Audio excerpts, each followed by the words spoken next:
Hello guys, welcome back to my channel. তো আজ আমরা গিয়েছিলাম আরামবাগের গোঁসাই পরব মেলাতে। আর আমার পাশে যে আছে ওটা হচ্ছে আমার বান্ধবী। ও লজ্জাতে তাকাতেই পারছে না। তো আমরা হচ্ছে মেলার গেটে চলে এসেছি। এবারে দেখতে থাকো মেলাতে কী কী দেখি, সঙ্গে থেকো। মেলাতে ঢুকেই বাচ্চাদের আকর্ষণীয় জিনিস হচ্ছে মিকি মাউস। তো মিকি মাউসে বাচ্চারা খেলা করছিল, সেখানে একটু দাঁড়ালাম। তারপরে চলে গেলাম বাউল গানের দিকে। এখানে খুব সুন্দর বাউল গান হচ্ছিল।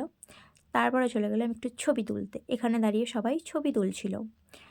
তারপরেই গেলাম বাউলের মেন অনুষ্ঠানে। এখানে অনেক সঙ্গীত শিল্পীরা এসেছিলেন বাউল গান করতে। তারপরেই ঢুকে গেলাম মেন মেলাতে।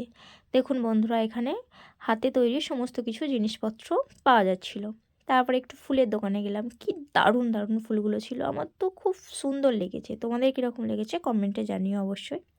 তারপরে গেলাম হাতে তৈরি জিনিস, যেমন পেতে, কুলো ইত্যাদি সব দোকানে। তারপরে গেলাম হারের দোকানে, কত সুন্দর সুন্দর হার, খুব দারুণ লাগছিল। তারপরে গেলাম শাড়ির দোকানে, এই যে কি দারুণ দারুণ শাড়ি, সমস্ত কিছুই হাতে তৈরি। এখানে সোনাঝুরি থেকে এসেছিলেন ওনারা, মানে এই সমস্ত কিছুই হাতে তৈরি জিনিস। তারপরে গেলাম একটু কাঠের তৈরি জিনিসের দিকে। এখানে ছিল বাঁশি, কাঠের আসবাবপত্র, গিটার, আরও অনেক কিছুই ছিল। তারপরে আবার গেলাম একটু শাড়ি দেখতে, খুব সুন্দর লাগছিল শাড়িগুলো। এটা হচ্ছে মানে আপনার নাম লিখতে পারবেন সেরকম কাঠেতে, সেটা সেই মানে আপনার ইচ্ছা মতো আপনি যে নামটা লিখতে চান ওনাদিকে বললে ওনারা কাঠের ওপর লিখে দেবেন আপনার সেই পছন্দের নামটি।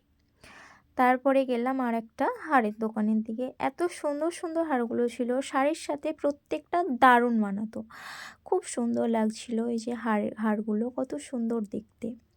তারপরে আবার চলে গেলাম একটু কাঠের দিকে। এই দেখুন বন্ধুরা, এই জিনিসগুলো আমার সব থেকে ভালো লেগেছে, কত সুন্দর দেখতে, খুব দারুণ লেগেছে।